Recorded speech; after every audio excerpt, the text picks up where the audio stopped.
Hi, I'm Isaac Worthman. I'm Alex. I'm South Park. And we're here to talk to you guys about why we believe the Industrial Revolution was a positive effect on America. Fantastically. Some of the reasons that we believe America has been positively affected by the Industrial Revolution are... Well, we have faster travels now, long-distance communications. high literacy rates. It's true. It's also proven that more countries that industrialize first tend to have more money from the economy. Yeah.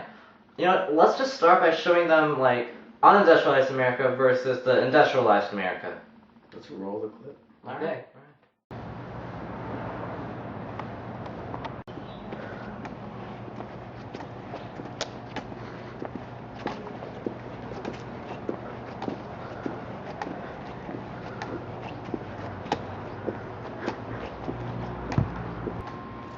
Excuse me, sir.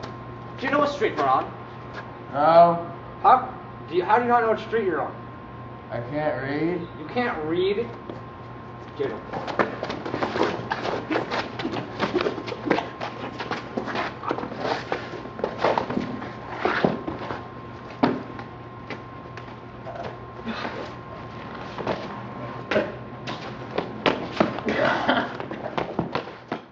And that's how we see the industrialized America. Wow, Alex.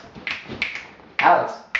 Well, but I wanted to show you some positive effects of how America's been changed because of the Industrial Revolution. Dude, I think he needs to go to the hospital. Countries that have industrialized first have higher literacy rates, meaning more than 90% can read. For example, America, Europe, and Australia can read. Countries that haven't industrialized have lower literacy rates, such as Africa and parts of South America. In 1769, Nicolas Joseph Cugnot, a French military man, invented the world's first self-propelled road vehicle. It went 2.5 miles per hour and ran on steam. Every 10 to 15 minutes, this meant that it had to recharge. So, Henry Ford, looking at this, decided to industrialize on this, invented the assembly line, which put the automobile together at a much quicker rate. This allowed every man that could possibly afford a car to buy a car, which meant they could get around at a much quicker rate. This is a very good idea for America for many reasons. But one of the biggest examples is if you're at your house and if your grandma had a seizure or something, back in the old days, you would have to run down to the hospital with your grandma and tell her, go say you're having a seizure. But nowadays, you can call them up and be like, hey, I need you to get a room ready stat. My grandma had a seizure, and you can drive her down there with your car. Or you could have them come pick you up in an ambulance. Alexander Bell had invented the first telephone on March 10th of 1876 in Boston, Massachusetts. The first call was, Mr. Watson, come here. I want you.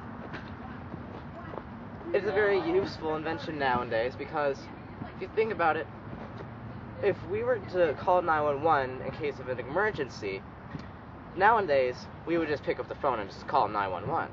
But back then, we would have had to get up and walk over. By then, the person next door could have been murdered if you heard screams coming from the next door. Very useful invention indeed. Nowadays, we could just pick up the phone and call somebody, one of our friends, to talk to them, even when it's not that necessary. I don't know, I'm just not really interested in seeing quarantine. I need to tell Back Alex then, something. we would have gone out to look for the person to find them, or send somebody else, which we're not too sure, but may have been quite a dangerous venture. Take it!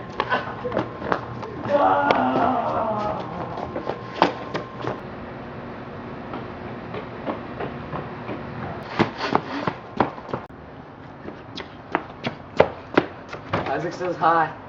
What do you want to say back? Ask him what time he's gonna come over. All right.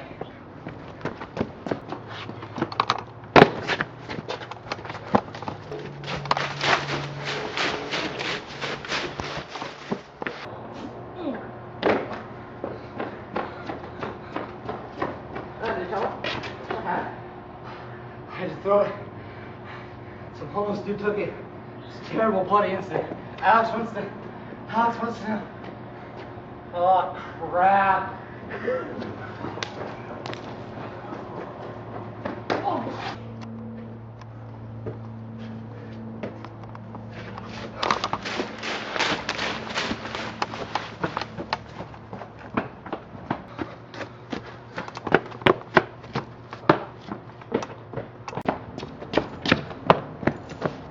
What'd you ask? Ask him what time he's gonna come over. All right.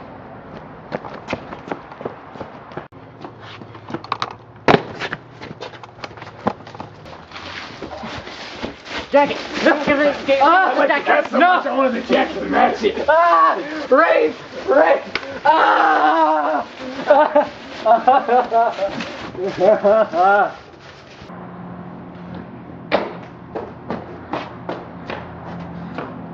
Dude, what happened? Where's your jacket? A little child and homeless dude teamed up. Terrible. Terribly bloody. Alex says he understands. Let's go tell him. And that is how we see how the positive effects had affected America. Yeah. Thank you for watching our video.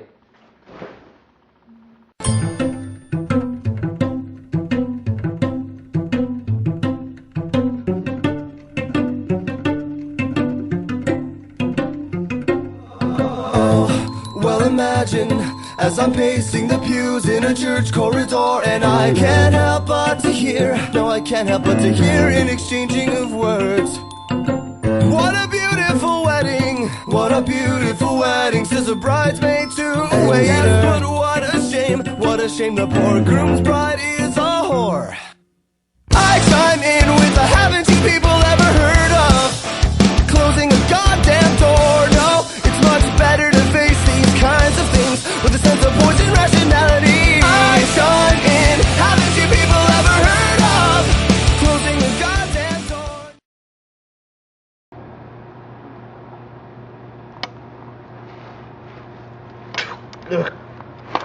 Ugh.